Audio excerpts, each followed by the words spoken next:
They feel good. The White House thought it had a deal to avert a railroad strike back in September, but not all of the individual unions voted to ratify the agreement.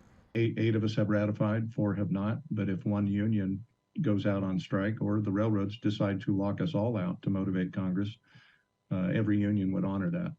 And now a strike or work lockout could go into effect on December 9th. With little progress being made in talks, U.S. President Joe Biden has called on Congress to impose the September deal despite labor concerns. It's a risky political move for Biden, who has relied on support from unions. And Congress, I think, has to act to prevent it. It's not an easy call, but I think we have to do it. The economy's at risk. The September agreement gives workers a 24% pay raise over 5 years.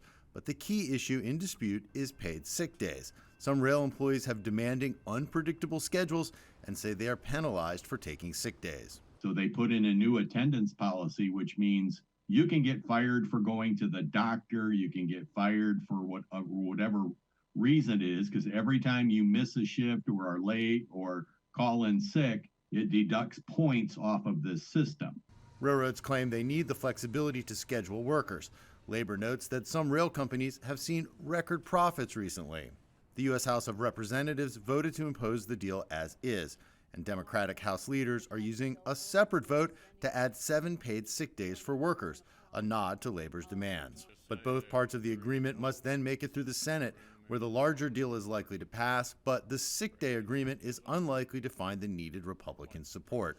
Freight rail carries about 30% of U.S. goods to market. A work stoppage could disrupt already strained supply chains. The Association of American Railroads estimates a work stoppage could cost the U.S. economy $2 billion a day. Jim Spellman, CGTN, Washington.